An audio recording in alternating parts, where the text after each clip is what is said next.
eh, se termina identificando al desecho, a lo caído de la mirada, como yo soy ese resto, ¿no? Que no tiene valor.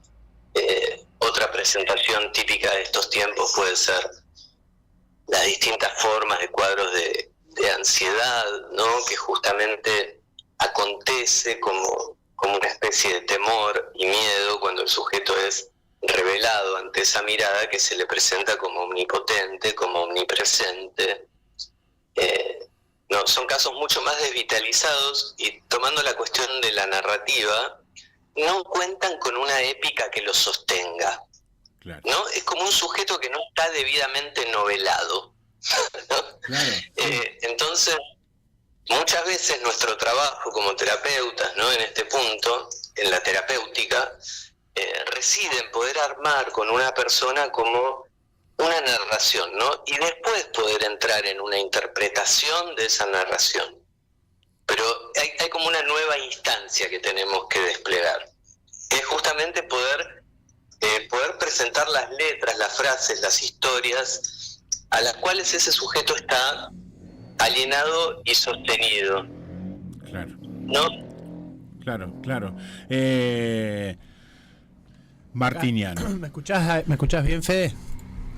Sí, perfecto, Martín. Hacías un comentario que me dejó pensando, que tiene que ver con esto. El sujeto de esta nueva modalidad, no sé cómo llamarlo, ya no está por ahí tan movido, no sé si lo interpreté bien, que ya no está tan movido por el deseo como antes. Ok, sí, estaba diciendo eso. Es medio difícil de explicar, ¿no? Pero tomemos esto. La noción de la culpa recae sobre el acto, principalmente, sobre lo que se hace. La cuestión del reproche se localiza en esto: ¿debo hacer esto o no debo hacer esto?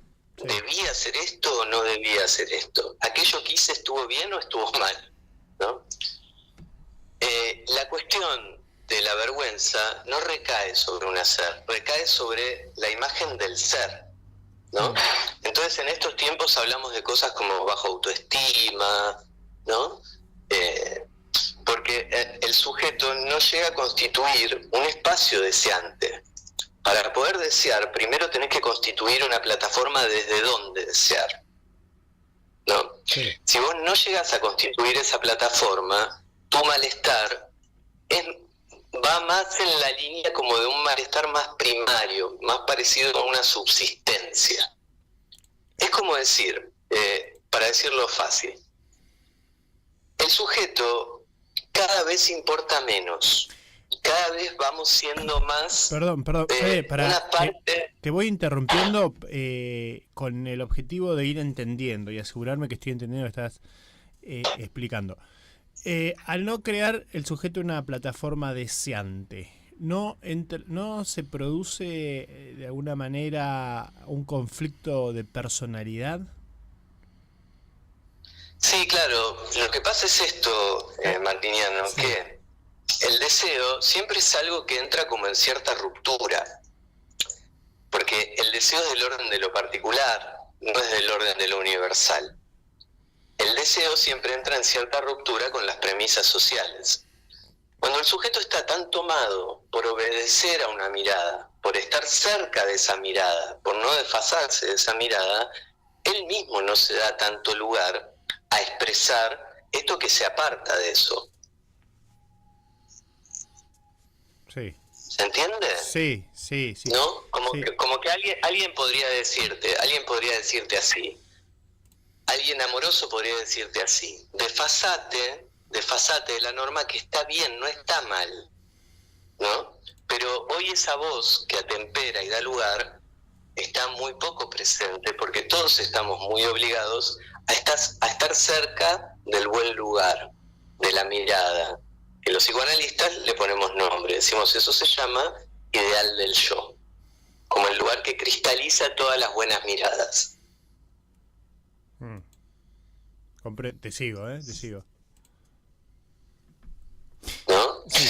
Bueno, entonces las presentaciones del padecimiento actual ya no recaen tanto en el hacer, sino que el sujeto se problematiza más a nivel del ser, lo que yo soy, lo que no puedo ser. Bueno, ¿no? pero de ahí mi pregunta iba a por ahí a hacer una pregunta concluyente en el sentido de si la consecuencia de todo esto que estamos hablando, que vos nos estás explicando desde esta posición técnica, digamos, ¿no? La consecuencia que sería que cada vez más la gente tiene conflictos de personalidad y ansiedad.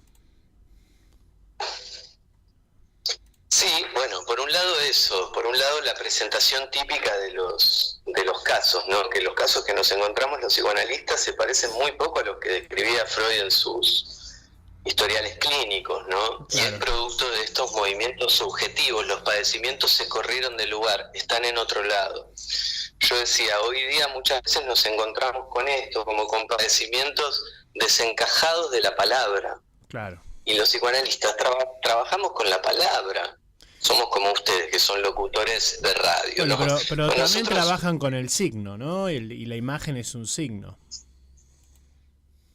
Sí, pero la transformamos hacia la palabra, ¿no? Trabajamos con lo que la imagen podemos capturar mediante un significante.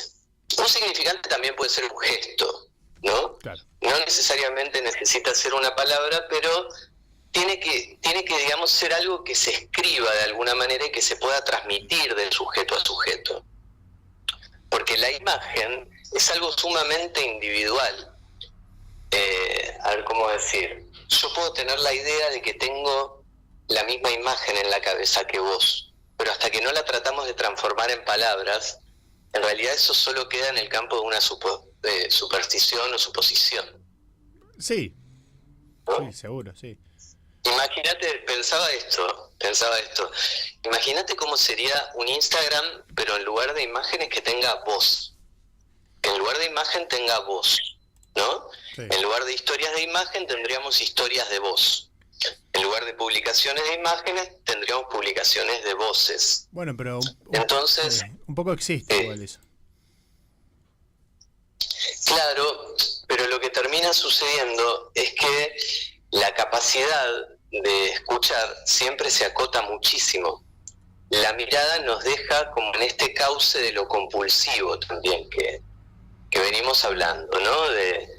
Y esto también tiene que ver con la falta de gusto del sujeto actual. Es un sujeto que está tan atiborrado de cosas que no llega a desarrollar su propio gusto, ¿no? Porque además está muy alienado a que le tiene que gustar aquello que le indican que le tiene que gustar,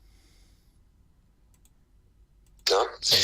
Entonces, bueno, hoy tenemos como este estado de situación en el cual decimos que somos sujetos libres, ¿no? Sí. Pero en realidad somos sujetos las 24 horas del día monitoreados. Es más, nos monitoreamos nosotros mismos, ¿no? Uh-huh. Y estamos alienados a estas premisas de la mirada actual tan fuertes que ni siquiera nos damos cuenta. Y mira, claro, y esto que vos decís a un nivel más básico. No somos libres en tanto somos sujetos. Digo, para arrancar, ¿no? No somos libres en tanto somos sujetos. En la medida en que somos sujetos. Estamos sujetos, ¿no? Agarrados a. Jugando sí, con sí. la palabra. Me interesa mucho eso que estás diciendo. De Fede, hecho, en un análisis hacemos eso, ¿no? Tratamos de ver cuáles son los puntos de nuestra sujeción. Totalmente. ¿No? Tratamos de ver, por ejemplo, qué punto del sueño es el que nos despierta, ¿no? Así es. Eso es bien interesante de pensar. Hoy ustedes empezaron hablando de eso, capaz se los dejo como idea. Pensar qué punto del sueño es el que nos despierta, ¿no? Un amigo y maestro mío que se llama Lucas Bocaca enseña esto, que es bien interesante notar que no nos despierta cualquier elemento del sueño, nos despierta un elemento del sueño que entra en particular disonancia, ¿no? Con nuestra melodía consciente. Claro. Bueno, se los dejo ahí como idea para, si la próxima, ya que Martín se acuerda de los sueños, que nos pueden servir, Martín, te encargo esto. Trata de pensar, claro. ¿no? ¿Qué punto del sueño respecto de tu hijo fue el que te despertó? Pregúntatelo, ¿no? ¿En qué punto te interrogó? No, y bueno, lo más triste eso. es que me acuerdo de absolutamente todo lo que sueño, me lo acuerdo. El otro día me levanté y digo, mira, soñé con esto, con esto y con esto. Y hay gente que no se acuerda, tengo, no sé, qué sé yo, esa particularidad.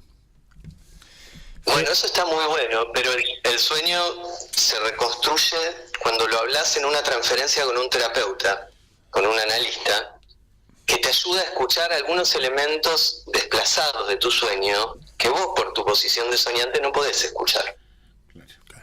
Bueno, la próxima, es un trabajo con otro. La próxima no, porque creo que va a pasar algo especial el jueves, pero por ahí en 2 semanas, ¿vos te animás a que analicemos un sueño tuyo en vivo al aire? Claro, sí, ¿por qué no? ¿Pero por qué no? Fede, ¿vos podrías analizar en 15 minutos un sueño de Martín en 2 semanas, de acá a 2 semanas? No, francamente no, sería imposible, pero...